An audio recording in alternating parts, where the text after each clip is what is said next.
Good morning. We should be live. Whoops, I don't have the screen up. I hope I have my scene set up properly. I wish it gave you a preview on XSplit what your next scene was, but either way, let me change it so you're not just staring at my face. There we go. All right, let me say good morning to a few of you. Some were early. Ferris is always early. First one here typically on a Sunday, so good morning. David, good morning. Tim, Zach, Bobby, Christian, good morning. How's it going? It shouldn't be loading for you anymore. Hopefully we're good. I know last live stream it kind of dropped off for some people. Let me know if the voice is good as well. It should be. It should be. I use this Go XLR, and before when I was doing my testing, I usually do a test voice thing before we start. It was doing like this echo. And I've never set up presets for the Go XLR, and I noticed that the echo was cranked right up, so it was a little bit different. Timothy, good morning. JCS5000, good morning. How's it going? Wow, ad just before the stream starts. Wow, that's YouTube for you. Sounds good. Awesome. I think I can change my voice and the pitch and gender and echo. There's so much stuff that you could do with this Go XLR mixer. And I've never played with it. I don't really need to, I guess. OBS has a studio move where you can add queues up scenes and check it out. Yeah, I looked at OBS and I just haven't made the transition ever because I'm so used to XSplit.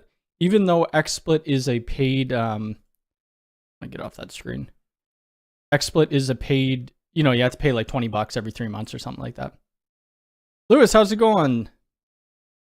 Or Lewis or Louis. I always mess that one up. From Texas. Yeah, I probably should check it out. I know Tom uses StreamYard. I did check that out, but I don't know. I wasn't a huge fan. Donald, how's it going? The StreamYard thing would be cool to integrate the chat with. Like I could click on somebody's name and a question that they had and it would pop up on screen. But I don't know if I'm going to do that. We'll see. Maybe in a future live stream we'll end up doing that. We don't have a ton to talk about today, so it's going to be more if people have questions. We'll talk about some UISP stuff, some jobs that I have coming up, and then questions and answers. On the Ubiquiti front, there's not a whole lot that's new. I haven't noticed any firmware updates. I think there's a security advisory bulletin. So if you have Unifi Access light readers, make sure you update them. There was a CVE about that. So you want to update those as soon as possible. Luckily, I don't have any light readers right now in production. They're just all the pros. Steve Foster, good morning. So yeah, there hasn't been too many major releases. There's been a Unified Network Application 7.0.25, which I didn't really look into it too much because it was just a few bug fixes here. So fix unable to resume a default network, which is actually a pretty big one. Ryan, how's it going? Good morning. Fix rare upgrade issue for those upgrading from version 4.x. Fix internet source IP, blah, blah, blah. There really isn't that much, but like, look at all these different release notes for the 7 series that just got released not too long ago, probably a week and a half ago, or a couple weeks ago. The biggest change log is on 7.0.20. Yeah, the Unifi, I don't know. I don't use Unifi support, so it's kind of hard for me to say. We did reach out to Unifi support once. I have a client who has about 80 Unifi talk phones, and that's when they came in to try to help, but they were unable to resolve it. The controller, I don't think, could handle that many phones. What would you advise for a Unifi controller for home, which I have 4 access points currently on Hostifi, quite like the Dream router? So you're on Hostifi when you're at home? Hostifi, I mean, you can use it at home, but it's a monthly fee and it costs quite a bit. I am an affiliate of Hostifi, just so everybody knows. But you could use your Windows, if you're not doing too many config changes, you could just use a instance on, run a controller on your Windows machine, your Mac, whatever. If you want it on all the time, grab a you know, you could get the UDR, the UDM, the UDM Pro. Those all have built-in controllers. Or if you want to just use like a USG or a pfSense router firewall, you can use the CloudKey Gen 2 Plus or just the normal CloudKey. You'd also run it in a Docker if you want. I don't have it running in Docker or on a Raspberry Pi.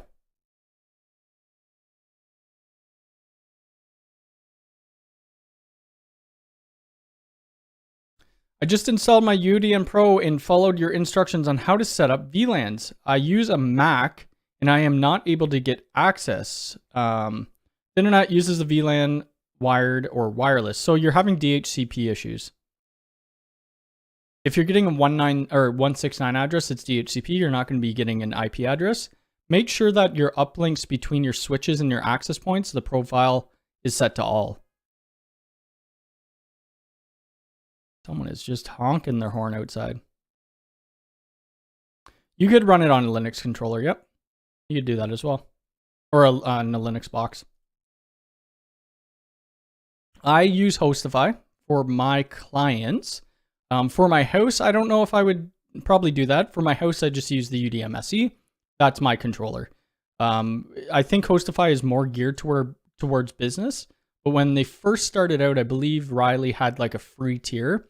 And that's kind of all switched now. But Hostifi is great. They update your controller once it's stable. And the staff there, they've always, like if I had an issue or if I've needed to push before they're ready to push out, they'll do it for me. Bruce, good morning. How's it going? I've had many issues with Unifi Docker on RAID moved to a dedicated VM. Probably better to have in a dedicated VM. I don't have it in a, I don't have mine in a Docker. When selecting a Cat 6 wire for indoor, what do you look for? Is there different size wire? So they do have different gauge wire. You could really just go with, you kind of want to just go with name brands. And if you're indoor, you could go with non-plenum, so riser cable. Ubiquiti sells it. They sent me a box of this. It's actually pretty good. So this is $188 for a box of 1,000 feet. This is riser. If you have a plenum space, and this is more for businesses, you need to get plenum rated cabling, which is about double the price. I'll be using Unifi cable, but there's vertical cable. Bitdefender. Vertical cable. They do like Cat 5, Cat 6, plenum, non-plenum, 23 gauge wire. That's what the standard usually is, 23. No problem. Yes, you shouldn't run a controller on a Raspberry Pi, but I mean, you could. So it really depends what you do with it. If you're just doing config changes once in a while and you're shutting it off, that's fine. If you're doing a captive portal, you need to have it running all the time. Really, it's better to have it in a UDM Pro or a CloudKey or something like that. Albert, good morning. How are you? Hostifi has a, see, they have like a limit thing here. And they do Unifi and UISP hosting. If I end up getting more like point-to-point jobs, point-to-multipoint, I might think about spinning up a controller with Hostifi for that, just so I could manage them instead of running it at my house in a server. Let's see. Where the heck is it? Unifi. Pricing. All right, so here we go. Okay. So for 250 unified devices, you could, it's $99. This is US rates.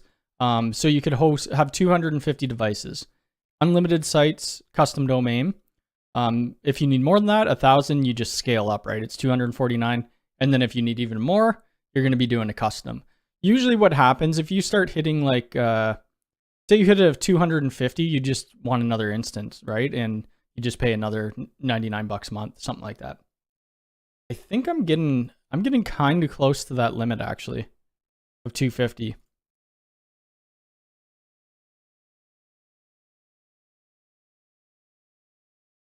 How do you point your devices to something off-site? So you do a set inform command towards the public IP or the URL that they give you. What are your thoughts on grounding shielded cable? You probably should shield it, right? You probably should ground it, but we don't use a lot of shielded cabling in Canada. It's not standard here. In the UK and other parts of the world, it is. We will run shielded cable if the customer asks. It's very expensive in Canada. Fine tools pass through crimper can use pass through RJ45s, or can you use a RJ45 head? You could use the RJ45 head. Yep. It still crimps it. Yeah, so it probably wouldn't be the best use case for home. Like you're spending what, $1,200 a year for a couple devices, but for businesses like mine and MSPs and whatever, this is, I mean, it's great, right? It just works really well.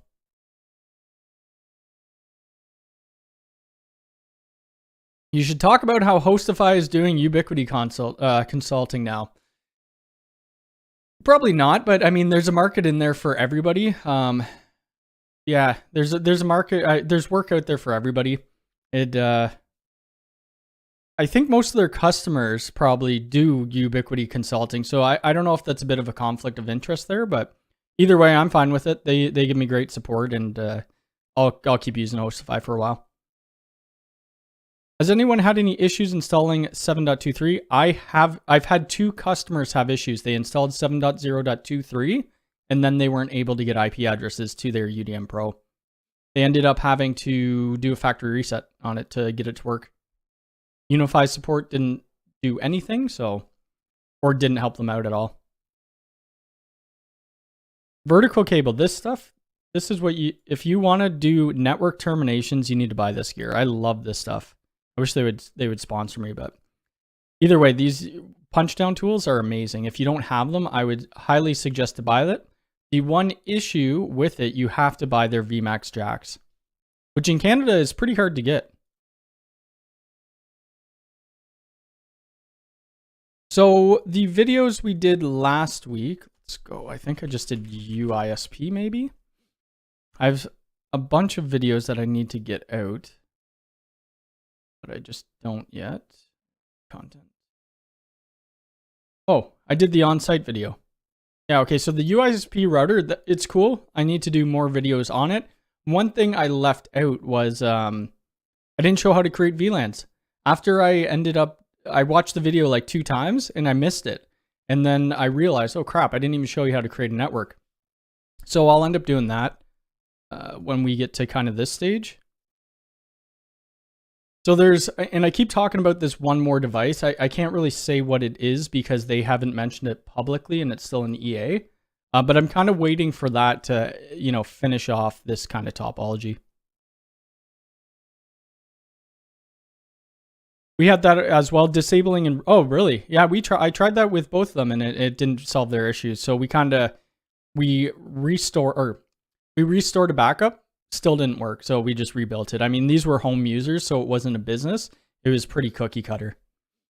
But since I've moved to 7.0.23, I haven't had any issues. Whoops, what the heck is that? Why do I have that thumbnail up? That was weird. What the heck was I doing with this?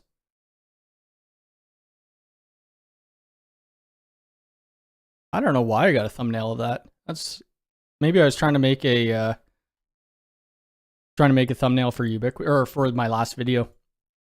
Now, where did we go here? All right, and then the last video before that was that Unifi on-site job, which I wish I could have showed you guys more and talked more, but there was like 50 people working there that day. Luckily with that job, I don't think I have pictures of it. Oh yeah, I have it right here. Oh, I guess I didn't shrink myself. So I still have quite a bit to finish. There is still about, I don't know, 18 cables left that we need to terminate, or that I need to terminate. Have to label everything. We need to get their Synology up and running. I need to put a shelf in here. So originally we weren't getting a Synology. So I spec'd out the rack for growth. But now that we have a Synology, there probably isn't going to be too much room. And there was going to be about 65 cameras, and now there's only like 30 because we're going with the AI 360 cameras, which are great. They save a lot of camera space.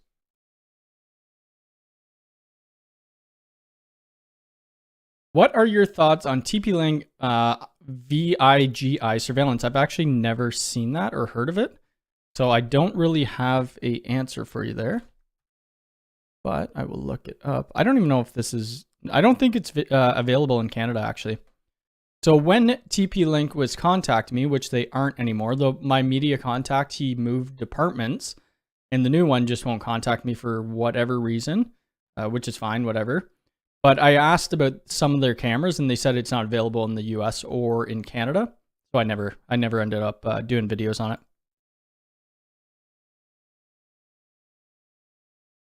Only time I think you should use shielded cable is in high RF area where there's a lot of radio transmission. Yes, that's correct. So in a lot of industrial places here, they'll request shielded cable. Any issues getting the AI 360? Yes. So what happened with the AI 360s? So I bought an AI 360 and then Ubiquiti sent me one to do a video on. And then I bought another one. So the one that was installed in that video was mine. I still have the one Ubiquiti sent me in my backyard. But I still can't purchase. I think I need 4 or 6 of these. And I still can't purchase it. Which sucks. Like I can't purchase any camera right now. I have another job that I need about 40 G4s. And then I'm still back ordered about another 250. So there's really not much we could do. But I could get all the cabling in place, so when it does come available, it's just kind of a quick job.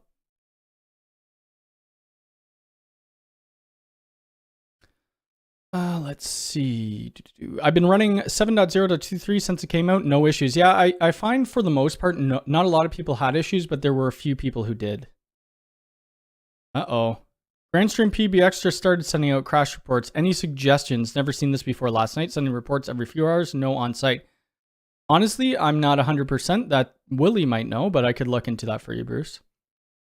I was working on a video for a 2.5 gig switch and the switch died. Yeah, I saw that in your live stream yesterday. I saw some other YouTubers had the same problem. I had the main router die. I forget what model number it is. They switched it. They had one model number and then now it's something else. But I had a power supply fail. And when I was initially dealing with TP-Link, I bought all the gear. So if I wanted to keep it, so they sent it to me. If I wanted to keep it, I had to buy it outright. And I said, sure, because I'm going to do more videos on it. And I had to pay for that RMA replacement too, which kind of sucked. Not that the TP-Link stuff is very expensive. And it works well. There's certain businesses or homes that it would work really well in. I use the system, but the support never responds to my email when I faced some issue last year. Plan to change to Ubiquiti, but price has gone up like crazy.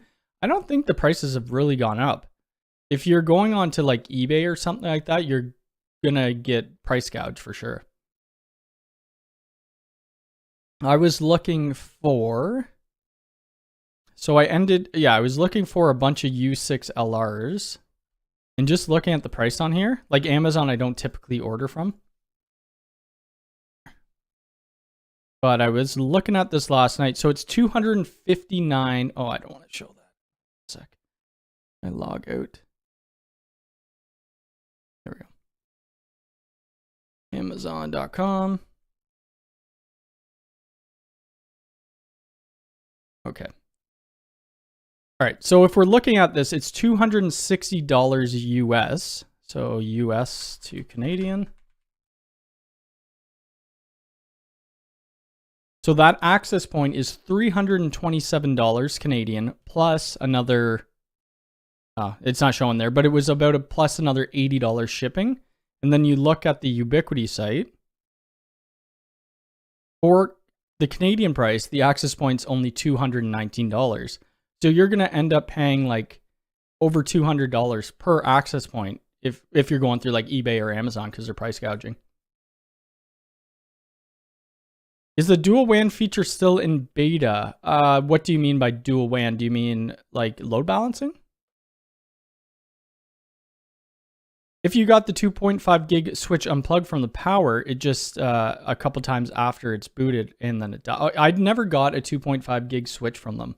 I only got I forget what switches they sent me. They sent me some non-managed switches, which I never even touched, and a couple other things. The only 2.5 gear I have is the enterprise switches and that new switch that you got, which I forget which one it is. I don't have the smaller enterprise switch. I have this Switch Flex XG. Actually, maybe I do have this. I do have this. Yes. It's, I forget where I put it. It's downstairs somewhere. They're great switches. A little expensive though, $605.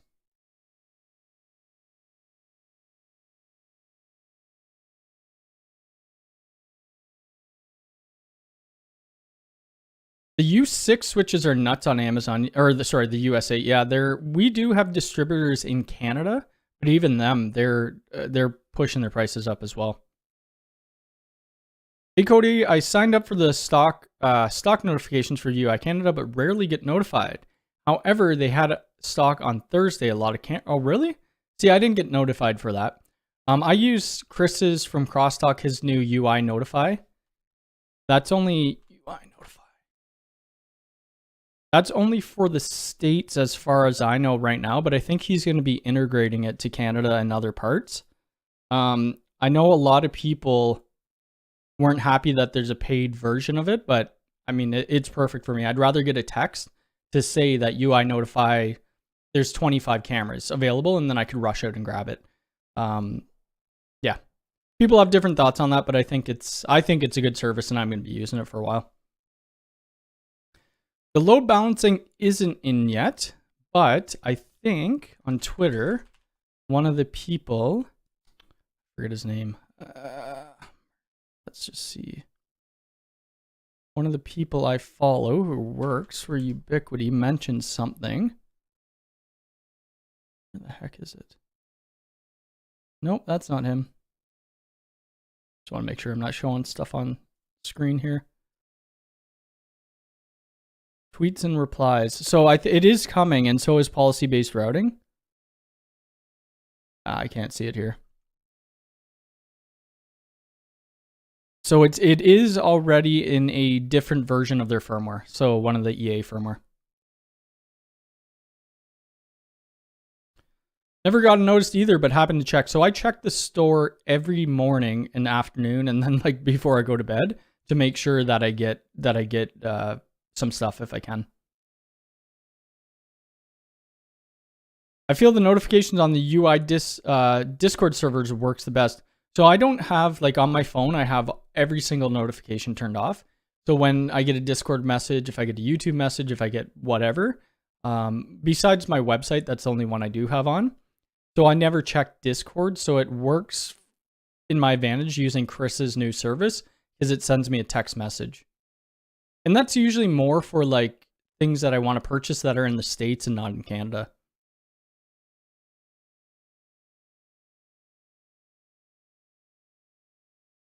I think it depends when you hit the notify button. People who press it ahead of you get first crack at it. Yeah, so the text messages that send from Chris's new subscription thing, I think it gets a bit quicker. Mario, how's it going?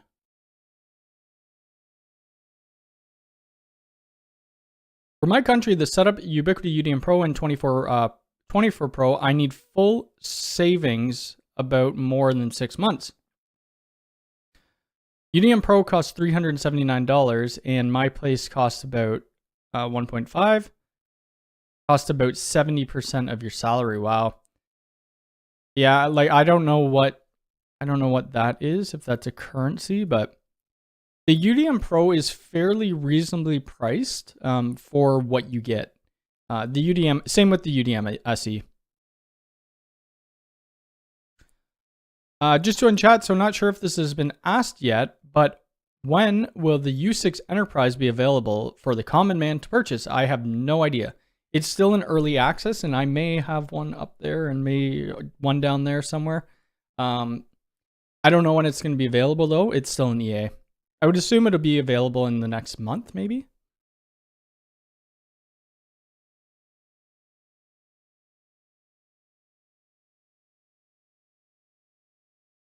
Don't know if it was in the video, your personal rack mount falling off the wall. What was the reason? So I'll tell you what the reason. I didn't mount it properly, so that's why it fell off the wall. and I put too much weight in it. Looking at mounting mine to actual wood studs. So you probably won't have an issue. You need to really look at the specs of the rack that you buy, because they only could handle a certain amount of weight, and make sure that it's actually hitting a stud. How I did mine, I don't know if I have pictures of it. When I first put it in the basement, I used the wrong mason stud thingies, whatever. I forget what they're called. If you're going right into concrete, you should really use toggle bolts. So, and I didn't do that. I just used anchors, and then I put too much weight. But if you're hitting studs, you'll probably want something like this backboard right here. So even on this rack, we're still hitting studs, but the backboard just supports it, and that's already driven into the studs as well. So that way you don't have issues with things falling on your face. Which, yeah, that sucked, and that hurt, because there was a lot. I had a major goose egg on my head after that, because it smacked me right in the middle of the head. But you learn from your mistakes. I mean, I would never have done that at a site. We would always put a backboard up, but it was in my house. I was going to move my rack eventually. Now it's just on wheels. I have a really strange issue at a site running full Unifi or Ubiquiti gear. As soon as I connect both sites via the air fiber, I lose the topology, speed, and link. Yeah, you could send me an email. Yeah, it's cody@mactelecomnetworks.com. Send me some screenshots.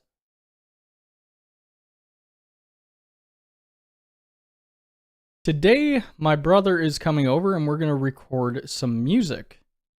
So that's going to be fun. I just set up my recording studio stuff back up in this room. I need to move all my recording stuff downstairs, but I need to buy a secondary computer. So what are we talking about? What do I have coming up this week? Let's see. Video-wise, probably this little guy. So I got the G4 Instant. So we'll do a video on this. I don't know where I'm going to mount it. I might have it outdoors. I just need to find a power plug. But we'll end up putting this into a power bank, like a cell phone charger, and seeing how long it lasts. That's what's a really good use case for these. So I'll do a video on that. I still have to do the video on the Aruba switches, which I told them I would get out this week. And I have the Net Alley that I still need to do a video on. This heat map. We're going to do a full video. It's not just going to be heat map. It will be pretty much everything. It will give you a look into like gear that people use for enterprise networking and doing these type of scans. This would cost about $15,000 to $20,000.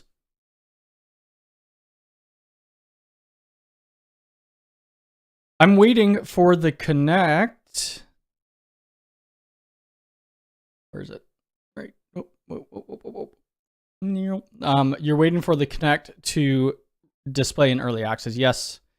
So they're going to be interesting. It's an interesting thing, the way they're going with those. Can you mount a U6 access point in the basement pointing upwards for a 3-story home? You could, but I don't know how good your signal is going to be. Depends what your house is made out of too. For here, I have how many access points? 1, 2. I have 4 access points in this house. 2 on this floor, 1 in the middle, 1 in the basement. Now that the U6 mesh is available in Canada, I'm hoping the G4 Pro doorbell will follow. Would love to see a video of you installing. So the problem with me installing the USB-C Ethernet is I would have to cut another hole in my wall, which I don't think I'm going to do. I might get the USB adapter, but I probably won't cut it into my wall. I'll just use the normal two pair doorbell wire. Because that thing is huge. Like, I'm guessing it's huge. Like, it looks like out of their videos that it was a massive power supply that converts, that USB to Ethernet. That access point is actually pretty good. This one right here, the mesh, reasonably priced. It's pretty much, what is it? It's only what, my math is terrible. It's $7 more. $7 more the Wi-Fi 5 one. So if you could grab it, you might as well. I'm probably going to end up selling mine. I bought mine a while ago for the video and I don't use it, so I'll probably end up selling it. I think somebody's already asked me to buy it, but I forget who it was. I also, what other videos do we have coming up? UID. So we have some UID access videos coming out. I think that is important to cover. Also, a site that I do have some Unifi access at, there was a electrician on site, and I'm pretty sure he pulled the door hubs off of the switches. So now the door doesn't open. Luckily, they have a key to get in, but the door hub, they were working in the room and they knocked off a couple cameras and one of the doors. Anyway, the front door still works. So we're going to end up, I don't know, I got to come up with a solution for that. One, we're going to be putting a camera in the network room so that that doesn't happen again. And if it does, we have it on video footage. I mounted a U6 light pointing up in a basement of my 2-story townhouse, and it did not work as well as putting it in the wall. Oh, that's interesting. Have you tested 2.4 on the new U6 Mesh US? I've read before that the Flex HD 2.4 did not cover the distance as the same old Mesh. You know what? I haven't. I just kind of plugged it in and did my testing, what you saw in that video, and then I haven't done anything else with it. So I have another, I just bid on a job for about 20 access points. And then what else is there for that place? 20 access points, a UDM Pro, and a couple switches. So that's going to be cool. Probably can't film that one. I wish I could. It would be interesting. But for that, we're going to end up doing heat map scans and all of that. How works the Connect display? They're only RJ45. I don't know. I probably can't really talk about it, but it does have a RJ45 port. That's all I could really say.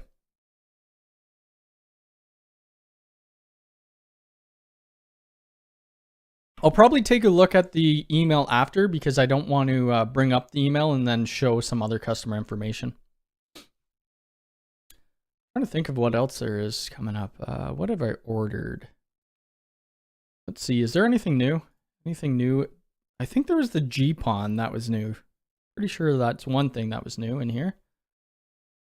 Where the heck was it?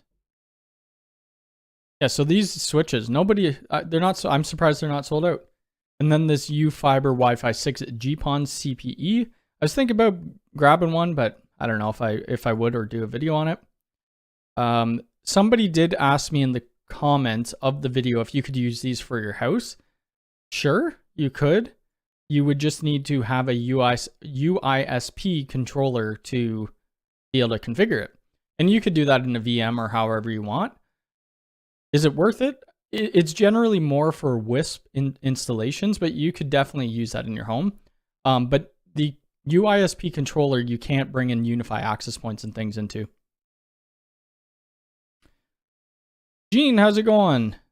I was going to attempt to say that first name, but I would definitely mess it up. What is the best way to attach a camera to the soffit? Just screws or bolts in a nut.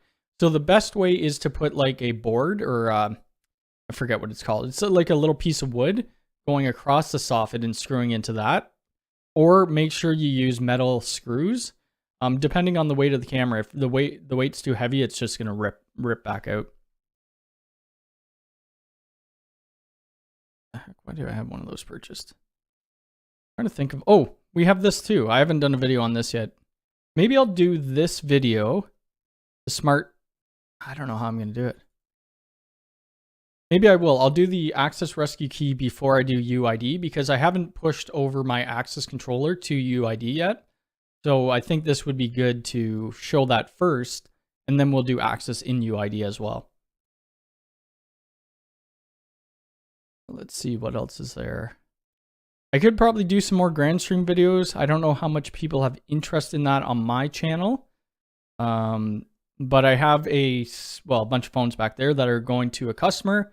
It's already all configured. I'm going on site to install it. You've actually seen that site in one of the on-site videos that we did. How long have I been going? 35 minutes. So if you have questions, ask away because I'm running out of things to say. Let's see. Anything new up here? Nothing really new. Not a whole lot going on. Tonight, I have a NAS migration. Other than that, we'll be recording. Playing some guitar and bass, and that's what I bought for, well, I need to buy about 8 more of these mics for drum kits and stuff like that.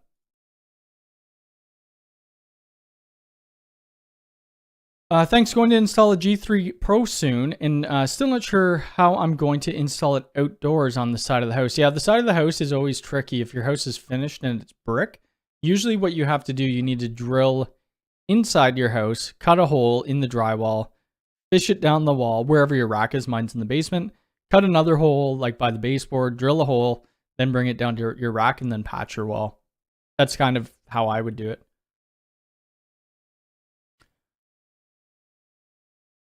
Vigilant Citizen. Hi, Cody. Good morning to you. Have you ever set up a UDM with VLANs that pull IPs from Windows servers? Yes, I have. Yep. And it worked well. I have a couple customers who use Windows servers for that. I think Willie just did a video on DHCP relay for layer 3. I haven't taken a look at, I've watched his video, but I haven't personally tried that yet for their layer 3 switches. Yeah, I wish there was more new gear coming out. There is, I did see a couple creators. So Chris and Tom got the new neck gate. They're coming out with a new appliance. I think it's the 4100. Let's see. I think that's what it was. Was it the 4100 that came out?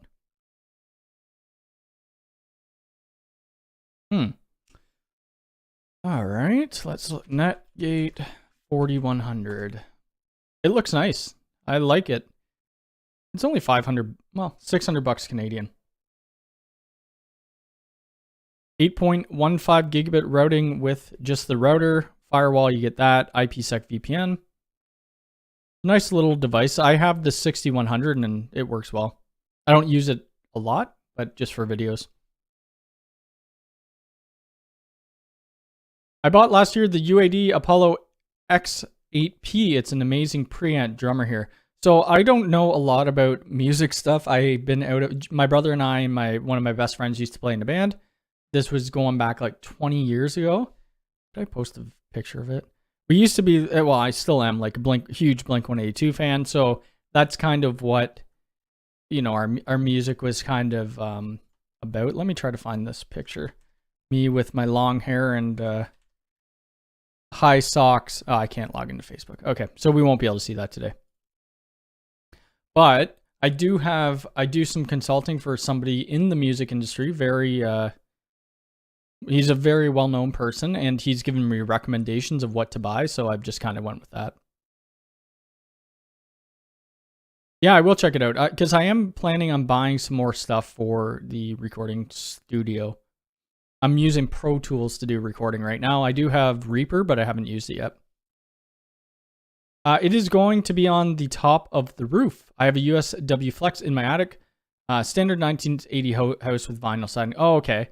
So yeah, if you're able to drill through into your attic space, you just mount to the side of the vinyl. In the forums, it looks like folks are having a ton of problems with Protect 1.21.3. Do you have any first-hand experience with the versions of, or any of your customers? I haven't had any issues with it, but that's not to say my customers might not be looking either at their cameras all the time, so I'm not too sure. I personally haven't, and I haven't looked at the forum post to see what's going on with it. But we could go to the community and see. I think I pushed myself to it. Feature request, blah, blah, blah. You know what, I'll have to look through this later. There's too much to read. But I'm sure some people are having issues. Every firmware release, there's always somebody who has issues with something. It's just the nature of things, right? And how everybody has it configured. While wanting to set up a site-to-site using the new controller version, I felt there aren't any good videos on how to do it. I got it working, but that would be a great video. Yeah, the problem with doing videos like that, me going over, I've already done videos, right? So site to site, I know it's in the old controller, but I feel like it's just like copy paste videos. It's kind of like that UDM-SE video I just released. Pretty much a copy and paste of the UDM Pro setup video, but in new interfaces. So I did one based on Unifi site-to-site VPN for the 6 series. That was in May. We're getting close to a year of the last video. I might be able to do one. I'd have to look. I haven't actually set up a site-to-site VPN since the 7 series has come out. Charles, how's it going? Good morning. The latest version of Protect fixed the issue with the viewport that disconnects random. See, I didn't even have that either, and I have viewports deployed everywhere. I still have issues, stop being responsive or can't log in the mobile app or restart. Actually, was I having issues with mine? No. So I kept trying to connect to my UDM-SE, which I don't even have cameras on, and I think I shut down the Protect controller. One thing they were fixing in this release, I think, it's ever going to load. So if you were on, say you were on your IoT network and you were trying to access your cameras while you're still local on site, it would always show that you're remote. I'm pretty sure they fixed that. So now it shows that you're local, and I think the loading times are supposed to push faster, but obviously people are still having issues with it.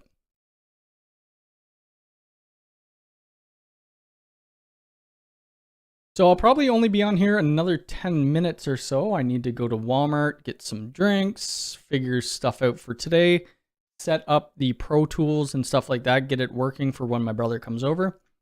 Yeah, so the G4 Instant, I think that's going to be a fun video to do, hopefully. I don't remember if I have power on the side of the house. I hope I do, because I don't want to run an extension cord. And I'd like to have a camera on that side. I do have a solar panel, a Reolink solar panel. It would be interesting if that worked with, I'm sure it would work with the G4 Bullet or G4 Instant. Let's see. Yeah, I'm kind of out of, what else? Okay, so Tuesday, what am I doing Tuesday? Tuesday, tonight we're doing a NAS migration, and then I'm going to be moving their business over. Wednesday, what am I? Wednesday. Wednesday, I have to go to Toronto for another like eight access point runs. Thursday, I need to go back to this place to fix their doors. And then the old age home that we put in about 50 some U6LRs, they need more. The square footage of that place is just huge. So now I'm going to have to run some more cables, which is going to be interesting. Let's see, try Cubase Pro. I just really like Pro Tools. I found it easy to use, but the one thing I want to do is, oh God, what do I want to do?